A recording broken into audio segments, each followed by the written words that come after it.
ভারত শেখ মুজিবের খুনিকে ফেরত পাঠালো, শহীদ প্রেসিডেন্ট জিয়াউর রহমান হত্যা মামলার আসামি মোজাফফর হোসেনকে ফেরত দেয়নি, এমন অভিযোগ করেছেন প্রধানমন্ত্রী উপদেষ্টা ও বিএনপি সিনিয়র যুগ্ম মহাসচিব অ্যাডভোকেট রুহুল কবির রিজভী। শনিবার রাজধানীর যাত্রাবাড়িতে আয়োজিত এক আলোচনা সভায় তিনি অভিযোগ করেন। একই অনুষ্ঠানে অন্য বক্তারা বলেছেন, জুলাইয়ের সমস্যা স্থায়ীভাবে সমাধান না হলে দেশ আবারও রাজনৈতিক সংকটে পড়বে। শুরুতে সহকর্মী মামুন হুসাইনের একটা প্রতিবেদন আমরা দেখে নেব, তারপর আলাপে যাব।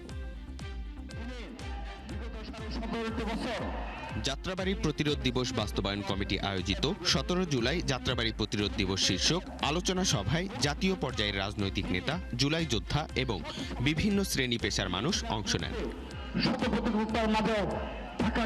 বক্তারা জুলাই আন্দোলনের স্মৃতিচারণ করেন এবং সেই সময়ের হত্যাকাণ্ডের বিচার না হওয়া পর্যন্ত ঐক্যবদ্ধভাবে আন্দোলন সংগ্রাম চালিয়ে যাওয়ার আহ্বান জানান। আগাম থেকে সেই সকাল 11টা-12টা পর্যন্ত নিরবিচ্ছিন্নভাবে এই যাত্রাবাড়ি এরিয়াগুলোতে এই কওমি মাদ্রাসা শিক্ষার্থীরা পাহারা দিয়েছে। আমরা যেন কোনো দল, কোনো পক্ষ, যারা যেখানেই থাকি না কেন, এইটা যেন আসলে মনে রাখি যে আমাদের কারো একার চেষ্টায়, কারো একক দলের নেতৃত্বে এই আন্দোলন হয় নাই। আলোচনায় প্রবাসী কল্যাণ ও বৈদেশিক কর্মসংস্থান প্রতিমন্ত্রী নুরুল হক নূর বলেন, এনসিপি নিজেদের রাজনৈতিক অবস্থান নিজেরাই দুর্বল করেছে। রাজনীতি বোঝার আগেই দলটি জামায়াতের পকেটে চলে গেছে। তারা রাজনীতি করুক, রাজনীতি শিখুক, ভবিষ্যতে নেতৃত্ব দেখ, কিন্তু তারা রাজনীতি শেখার আগেই, বোঝার আগেই জামাতের পকেটের মধ্যে ঢুকে গেছে।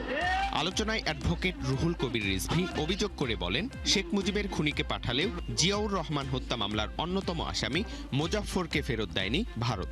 মুজিব হত্যাকারী একজন ছিল, মনে আছে আপনার? শেখ হাসিনার পতনের প্রায় 1 বছর আগে তাকে ধরিয়ে দিল, 1 বছর কি 1.5 বছর আগে তাকে ইন্ডিয়া হাতে তুলে দিল শেখ হাসিনার কাছে। কিন্তু জিয়া হত্যাকারীকে, সেও ভারতে ছিল, তাকে কিন্তু ধরিয়ে দেয়। রিজভী আরও বলেন, মোজাফফর হোসেন ফ্যাসিস্ট আমলে দেশে অবাধে চলাফেরা করলেও তাকে গ্রেপ্তার করেনি আওয়ামী লীগ সরকার।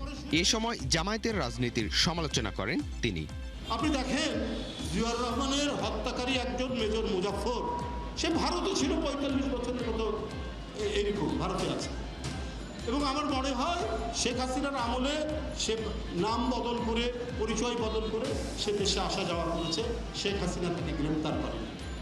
গণতন্ত্রকে প্রাতিষ্ঠানিক রূপ দিতে আইনের শাসন প্রয়োজন বলে আলোচনায় মন্তব্য করেন ঢাকা দক্ষিণ সিটি কর্পোরেশনের প্রশাসক মোহাম্মদ আব্দুস সালাম। গণতন্ত্রকে প্রতিষ্ঠা করতে হবে, তাই সেটার জন্য আমাদের সবাইকে। মামুন হুসাইন, 71, ঢাকা। গণতান্ত্রিক ধারা। এখানে কয়েকটা মৌলিক প্রশ্ন আছে দর্শক। গ্রেপ্তারকৃত মোজাফফর হোসেন দীর্ঘদিন ভারতে পলাতক ছিলেন এবং সেখানে জয় ব্যানার্জি ছদ্মনাম ব্যবহার করে দীর্ঘদিন ছিলেন। তাহলে জিয়াউর রহমান হত্যাকাণ্ডের পেছনে বিদেশি শক্তির কোনো প্রভাব রয়েছে? থাকলে সেই শক্তি কারা কারা লাভবান হয়েছে? শহীদ রাষ্ট্রপতি জিয়াউর রহমানকে হত্যাকাণ্ডের পর এখন পর্যন্ত বেসামরিক আদালতে কোনো ধরনের হত্যা মামলা দায়ের হয়নি কেন? যেহেতু এই হত্যাকাণ্ডের পর প্রকৃত তথ্য উদ্ঘাটন না করে তড়িঘড়ি করে বিচার সম্পন্ন করা হয়, সেক্ষেত্রে প্রকৃত ঘটনাকে কারা কিভাবে আড়াল করেছে সেটা জানার চেষ্টা করা উচিত এবং একই সঙ্গে এই সমস্ত তথ্য উদ্ঘাটনের জন্য জাতীয় পর্যায়ে একটা তদন্ত কমিশন গঠন করা কতটা জরুরি। আমরা এই বিষয়গুলো নিয়ে আলাপ করব, উত্তর খোঁজার চেষ্টা করব। আমাদের সঙ্গে ঠিক এই মুহূর্তে আছেন নিরাপত্তা বিশ্লেষক অবসরপ্রাপ্ত লেফটেন্যান্ট জেনারেল মোহাম্মদ কামরুজ্জামান এবং আছেন রাজনৈতিক বিশ্লেষক অধ্যাপক আক্কাস আহমেদ।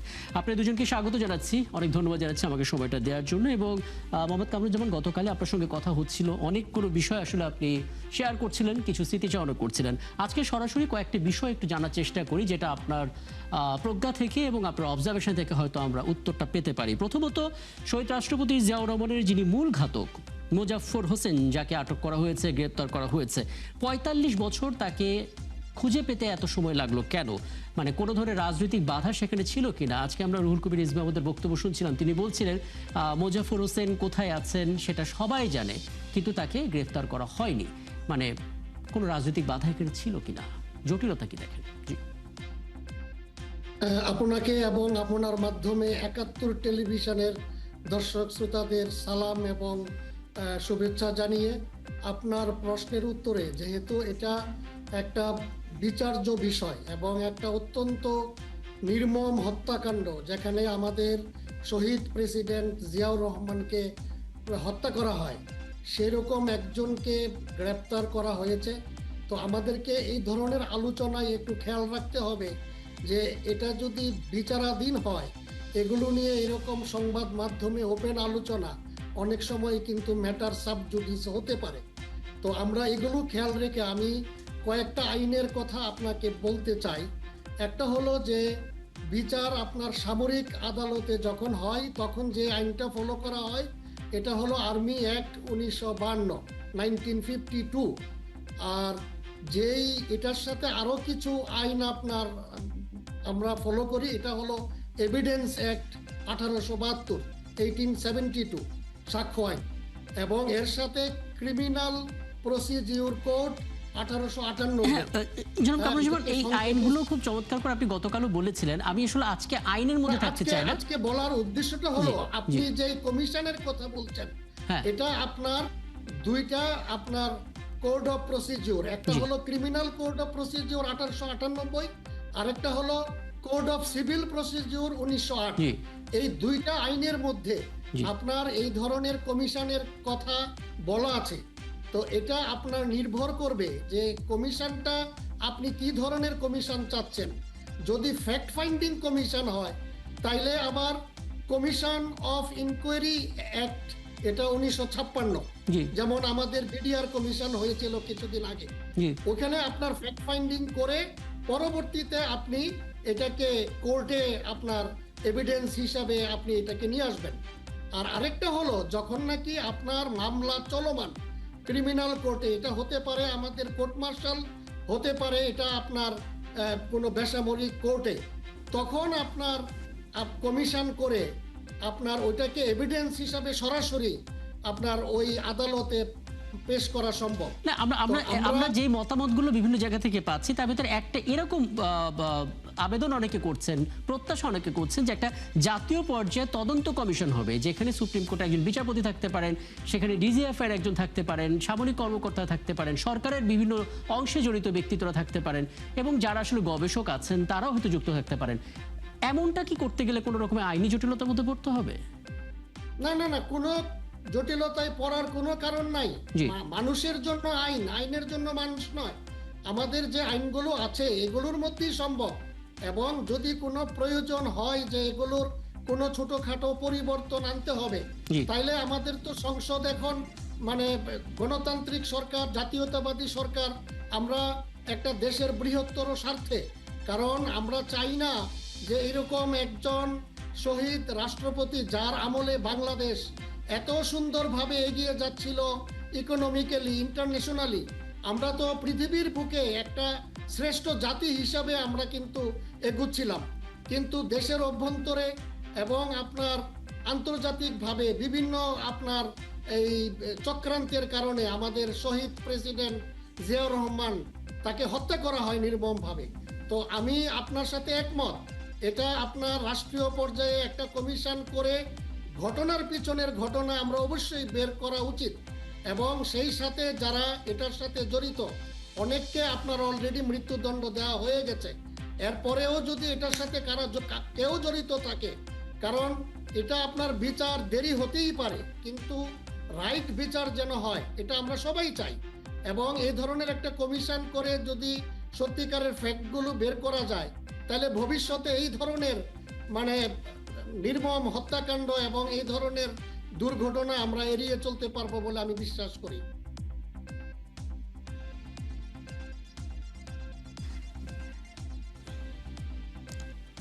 অনেকগুলো তথ্য আপনি আসলে জানালেন। আমি একটু অধ্যাপক আক্কাস আহমেদ আপনার একটা মতামত নিতে চাই। প্রথম কথা হচ্ছে তদন্ত কমিশন যেটা গঠন করার কথা বলা হচ্ছে জাতীয় পর্যায়ে, অনেকে এটা প্রত্যাশা করছেন। এই তদন্ত কমিশন আমরা অতীতেও বিভিন্ন সময়ে কমিশন গঠন করতে দেখি। বিডিআর বিদ্রোহের সঠিক তদন্তের জন্য কমিশন গঠন করা হয়েছে।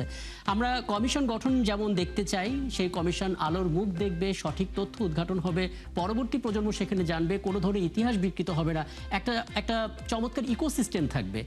পথটা আসলে কি হতে পারে, কিভাবে সে উদ্যোগ কারা নেবে, কেমন করে নেবে আসলে? ধন্যবাদ ৭১ টেলিভিশনের দর্শক শ্রোতা সংশ্লিষ্ট সবাইকে, এবং আপনাকেও অভিনন্দন ও শুভেচ্ছা জানাচ্ছি। আসলে এটা একটা গুরুত্বপূর্ণ বিষয়। স্বাধীন তদন্ত কমিশন হওয়ার যে প্রশ্নটি এসেছে সেটা খুবই গুরুত্বপূর্ণ।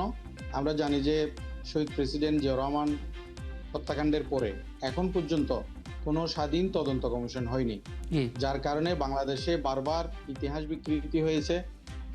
সঠিক ইতিহাস বাংলাদেশের মানুষ, নতুন প্রজন্ম আমরা জানতে পারছি না বা জানার সুযোগ হচ্ছে না। এটা একটা জাতীয় গুরুত্বপূর্ণ ইস্যু যে এই বিষয়ে মানুষ জানবে না, দেশের জনগণ জানবে না, সেটা হতে পারে না। সেজন্য আমি মনে করি যে যেহেতু শহীদ প্রেসিডেন্ট জিয়াউর রহমান বাংলাদেশের একজন মুক্তিযুদ্ধের সেক্টর কমান্ডার ছিলেন, স্বাধীনতার ঘোষক ছিলেন এবং বহুদলীয় গণতন্ত্রের প্রবর্তক ছিলেন, বাংলাদেশের যে একটি স্বনির্ভর এবং আত্মমর্যাদাশীল জাতি হিসেবে বাংলাদেশকে প্রতিষ্ঠিত করার পেছনে ওনার যথেষ্ট অবদান আছে। এবং দেশে এই যে আইনের শাসন প্রতিষ্ঠা, সামাজিক ন্যায় বিচার এবং জনগণের ক্ষমতায়ন তার হাত দিয়েই এদেশে প্রতিষ্ঠিত হয়েছে। এবং তিনি যদি আজকে বেঁচে থাকতেন, হয়তো বাংলাদেশকে আজকে আমরা একটি উন্নত রাষ্ট্র হিসেবে দেখতাম। সেই সুযোগ আমাদের হয়নি। আমরা ওনার মতো একজন মহান নেতাকে দুর্ভাগ্যজনকভাবে আমরা হারিয়েছি, এটা খুবই দুঃখজনক। সেই এরকম একজন গুরুত্বপূর্ণ ব্যক্তি, যিনি দেশের মুক্তিযুদ্ধ থেকে, স্বাধীনতা থেকে শুরু করে বাংলাদেশের বহুদলীয় গণতন্ত্র, সাংবিধানিকতা, অর্থনৈতিক মুক্তি এবং একটি স্বনির্ভর বাংলাদেশ গড়ার জন্য যিনি আজীবন সংগ্রাম করেছেন, তার মতো একজন ব্যক্তি শহীদ হয়েছে, অথচ তার জন্য কোনো এ পর্যন্ত কোনো একদম কমিশনের বিষয়টা একটু বলবেন। জি, তদন্ত কমিশন গঠন হয়নি। এবং তদন্ত কমিশন যদি করতে হয় তাহলে আপনারা যেভাবে বলছিলেন যে আপনি ধরেন এখানে একজন আমাদের যে সুপ্রিম কোর্টের যে আপিলেট ডিভিশনের যে একজন বিচারপতিকে প্রধান করে, সেখানে ডিজিএফআই, সেখানে পুলিশ ডিপার্টমেন্ট, সেখানে এনএসআই, সেখানে স্বরাষ্ট্র মন্ত্রণালয়, প্রতিরক্ষা মন্ত্রণালয় এবং অন্যান্য যে সমস্ত শক্তিশালী সংস্থা আমাদের দেশে আছে, এবং ইভেন সেনাবাহিনীর ঊর্ধ্বতন কর্মকর্তাও সেখানে থাকতে পারেন, কিংবা সিভিল সোসাইটি থেকেও সেখানে থাকতে পারেন। সেরকম বিভিন্ন সংস্থার প্রতিনিধিত্বকারীদেরকে নিয়ে একটি স্বাধীন তদন্ত কমিশন গঠন করতে হবে, যেটা নির্দলীয় এবং নিরপেক্ষভাবে কাজ করবে। এবং আসলে এই যে ফ্যাক্ট ফাইন্ডিং, কি ঘটনা ঘটেছিল দেশীয় এবং আন্তর্জাতিক, কোন ষড়যন্ত্রের মাধ্যমে কিভাবে শহীদ প্রেসিডেন্ট জিয়াউর রহমানকে হত্যা করা হয়েছিল, বিশেষ করে এই যে ওই হত্যাকাণ্ডের অন্যতম আসামি এই যে মুজাফফর, উনি অ্যারেস্ট হয়েছেন, ওনাকে আমার মনে হয় যে দ্রুত সময়ের মধ্যে বিচার না করে ওনাকে জিজ্ঞাসাবাদ করে তদন্ত কমিশনের মাধ্যমে যাবতীয় তথ্যপত্র সংগ্রহ করে, বিশেষ করে তিনি এই ষড়যন্ত্রের সাথে সরাসরি জড়িত ছিলেন এবং ষড়যন্ত্র ওনার মৃত্যুর পরবর্তী সময়েও তিনি আজকে ৪৫ বছর যাবত তিনি বেঁচে আছেন এবং দীর্ঘদিন যাবত একদম মানে আমরা যদি এই জায়গাটাতে এসে অনেকেই এই প্রশ্নটা জানতে চাইবেন, আমরা অতীতেও বিভিন্ন সময় কমিশন করেছি, সেই কমিশনটা কেন যেন শেষ পর্যন্ত আলোর মুখ দেখেনি বা আমরা হয়তো জানতে পারছি না। আপনার মনে হয় কিনা এটা অনেক সংবেদনশীল এবং প্রত্যাশিত সত্য উদ্ঘাটনের জন্য অনেকে অপেক্ষা করেছেন এই ৪৫টা বছর ধরে?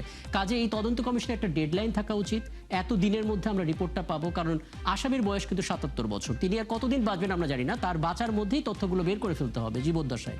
কি বলবেন? জি, এটা খুবই গুরুত্বপূর্ণ। বিশেষ করে যে 18 জন ব্যক্তি অভিযুক্ত হয়েছিলেন শহীদ প্রেসিডেন্ট জিয়াউর রহমানের হত্যাকাণ্ডের পরে, তার মধ্যে 13 জনের ফাঁসি কার্যকর হয়েছে। 5 জনের মধ্যে 5 জন সেখানে তাদের বিভিন্ন সময়ে শাস্তি হয়েছে এবং তার মধ্যে 2 জন পলাতক ছিল, তার মধ্যে একজন হচ্ছে মুজাফফর। তো আমি বলবো যে জাতীয় স্বার্থে, এবং আমি আগে যে তদন্ত কমিশনগুলো হয়েছে সেগুলোর তদন্ত কমিটির রিপোর্ট আলোর মুখ না দেখার মূল কারণ হচ্ছে যে রাজনৈতিক কারণ। রাজনৈতিক স্বার্থে যদি সেটা তদন্ত কমিশনের রিপোর্ট যদি রাজনৈতিক স্বার্থের বিরোধী হয় বা সরকারি দলের বিরুদ্ধে যায়, তখন কিন্তু সেইটা আলোর মুখ দেখে না। যেমনটা আমরা বিডিআর বিদ্রোহের যে তদন্ত কমিশন, সেখানে যে রাজনৈতিক সংশ্লিষ্টতা, সেগুলোর কারণে কিন্তু আমরা সেটার সঠিক তদন্ত রিপোর্টটা আমরা পাইনি, যেটা জাতি অনেকদিন ধরে সেখান থেকে বঞ্চিত হয়েছে। তো আমি বলবো, বর্তমান যেহেতু বাংলাদেশে তারেক রহমানের নেতৃত্বে যে সরকার গঠিত হয়েছে, সেই সরকার চাইলে তাদের যদি রাজনৈতিক সদিচ্ছা থাকে, তারা নির্দলীয় এবং নির্মোহভাবে এবং সেখানে এই যে আপনার কোনো ধরনের পক্ষপাতিত্ব না করে কোনো সঠিক ধরনের প্রভাব ছাড়া ঘটনাকে আসলে তদন্ত সঠিক করে তথ্য উদ্ঘাটন হবে। আমি যেহেতু আলোচনা একেবারে রাজনৈতিক প্রভাব মুক্ত। শেষ পর্যায়ে এসেছি, শেষ পর্যায়ে একটা প্রশ্নের উত্তর আসলে অনেকেই জানতে চান। আমি একটু লেফটেন্যান্ট জেনারেল মোহাম্মদ কামরুজ্জামান আপনার কাছ থেকে একটু জেনে নিতে চাই। মানে একটু আগে আপনি অধ্যাপক আক্কাস আহমেদের কথা শুনছিলেন যে এই শহীদ রাষ্ট্রপতি জিয়াউর রহমান হত্যাকাণ্ডের ক্ষেত্রে আমরা দেখেছি 13 জনকে মৃত্যুদণ্ড কার্যকর করা হয়েছে, দেয়া হয়েছে, 5 জনকে নানা মেয়াদে সাজাও দেওয়া হয়েছে এবং এগুলো সব ছিল সামরিক আদালতের রায়। দেশের যে প্রচলিত বিচার সেখানে আসলে কোনো মামলা হয়নি এবং সেই প্রচেষ্টাও হয়নি, তড়িঘড়ি করে পুরো আয়োজনটা করা হয়েছে, এটা আসলে কেন? এটা অবশ্যই একটি প্রশ্নবোধক চিহ্ন এখানে আছে, কারণ ঘটনাটা কিন্তু ক্যান্টনমেন্টে ঘটেনি। জি ঘটনাটা ঘটেছিল চট্টগ্রামের সার্কিট হাউসে, জি এবং ঘটনা যখন ঘটে তখন কিন্তু প্রয়াত রাষ্ট্রপতি জিয়াউর রহমান উনি কোনো সামরিক কাজে চট্টগ্রামে যাননি। উনি গিয়েছিলেন ওনার দলীয় বিএনপির কাজে উনি গিয়েছিলেন এবং সার্কিট হাউসে মিটিং করেছেন।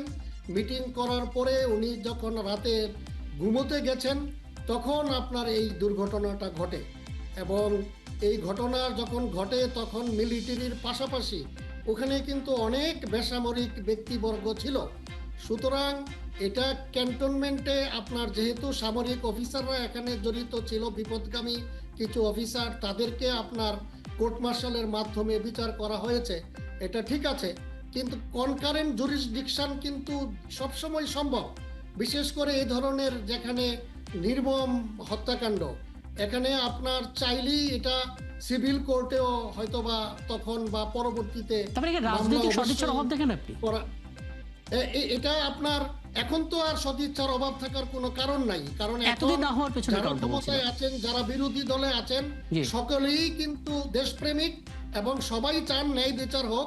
জি। আর গতকাল আমি পবিত্র কোরআনের সূরা নিসার 135 নম্বর আয়াত, ওখানে কিন্তু বলেছে যে এই ধরনের বিচার যদি আমরা পেঁচালো কথা দিয়ে সত্যকে গোপন করতে চেষ্টা করি, জি। বিচারকে যদি আমরা কোনো কারণে বিঘ্নিত করি, তাহলে ইহকাল তো শুধু আছেই, পরকালেও কিন্তু একদম স্রষ্টার একদম কাছে আমি আমি আমি দায়িত্ব। আলাপটা শেষ করব। অধ্যাপক আক্কাস আহমেদ ছোট্ট করে একটা মন্তব্য নিয়ে, আমার হাতে আর 1 মিনিটই সময় আছে, যেটা আজকে রুহুল কবির রিজভী আহমেদ প্রশ্নটা করছিলেন সেটা আপনার কাছে একটু জানতে চাই। মানে শেখ মুজিবুর রহমানের হত্যাকারীকে ভারত ফেরত দিয়েছিল, হাতে তুলে দিয়েছিল, কিন্তু জিয়াউর রহমানের হত্যাকারীকে আজকে 45টা বছর লাগলো তাকে আটক করতে, ভারত তুলে দেয়নি। দীর্ঘদিন তিনি জয় চক্রবর্তী হিসেবে সেখানে ছিলেন ছদ্মনামে, কেন? ধন্যবাদ। আসলে বাংলাদেশে তো দুই ধারার রাজনীতি, একটা হচ্ছে বামপন্থী রাজনীতি, আরেকটা হচ্ছে ডানপন্থী রাজনীতি। জি তো ডানপন্থী রাজনীতির মধ্যে বিএনপি বা দক্ষিণপন্থী দলগুলো তারা আছে, আর বামপন্থী হচ্ছে আওয়ামী লীগ বা তার যে অঙ্গ সংগঠন সেগুলো আছে। এখন ভারত সবসময় বাংলাদেশের রাজনীতিতে বামপন্থী রাজনীতিকে তারা প্রমোট করেছে, তারা বিভিন্নভাবে সহযোগিতা করেছে, বিভিন্ন ডিপ্লোম্যাটিক পলিটিক্যাল। কিন্তু এই যে ডানপন্থী দক্ষিণপন্থী সরকার বা বিএনপির নেতৃত্বে যে বাংলাদেশ যে জাতীয়তাবাদী দল, তারা কিন্তু কখনোই বাংলাদেশ জাতীয়তাবাদী দলকে সহযোগিতা করেনি। সেটার অংশ হিসেবে বিশেষ করে আপনি দেখবেন মুক্তিযুদ্ধ 75 পরবর্তী সময়ে যখন এই যে জিয়াউর রহমানের নেতৃত্বে যখন বাংলাদেশে নতুন সরকার গঠিত হয় প্রেসিডেন্ট জিয়াউর রহমানের নেতৃত্বে, তখন কিন্তু বাংলাদেশের যে পররাষ্ট্রনীতি সেটা কিন্তু স্বাধীন পররাষ্ট্রনীতি ছিল। বিশেষ করে পশ্চিমা রাষ্ট্রগুলোর সাথে, মধ্যপ্রাচ্যের সাথে এবং চীনের সাথে কিন্তু একটি সুসম্পর্ক তৈরি হয়েছিল, মানে যেটা এই ভারত বিষয়গুলো সরকার এবং হয়তো সোভিয়েত ইউনিয়ন পার্শ্ববর্তী দেশের ক্ষেত্রে ভালোভাবে নেই, বাধা তৈরি করেছিল। ফলে জি। তারা তাদের ভারতের যে জাতীয় স্বার্থ, তাদের যে পররাষ্ট্রনীতি, সেটার জন্য তারা ভালো চোখে দেখেনি। সেজন্য তারা কিন্তু জাতীয়তাবাদী সরকারকে কিংবা জিয়াউর রহমানের খুনি প্রেসিডেন্ট জিয়াউর রহমানের খুনিদেরকে তারা প্রশ্রয় দিয়েছে। বুঝতে পারছি, একদম পরিষ্কার। এবং আমার হাতে সময় থাকলে নিশ্চয়ই আলাপটা দীর্ঘ করতাম। কৃতজ্ঞতা আমাকে সময়টা দেওয়ার জন্য, এবং সামনে কোনো আয়োজনে নিশ্চয়ই আবার আপনাদেরকে পাবো। দুজন অতিথি ছিলেন আমাদের সঙ্গে। দর্শক, নিরাপত্তা বিশ্লেষক অবসরপ্রাপ্ত লেফটেন্যান্ট জেনারেল মোহাম্মদ কামরুজ্জামান ছিলেন রাজনৈতিক বিশ্লেষক অধ্যাপক আক্কাস আহমেদ, এবং এই ছিল আজকের সংবাদযোগে। আগামীকাল ঠিক রাত 10টায় আবার দেখা হবে নতুন কোনো বিষয় এবং তার বিস্তারিত নিয়ে। থাকুন 71-এর সাথে।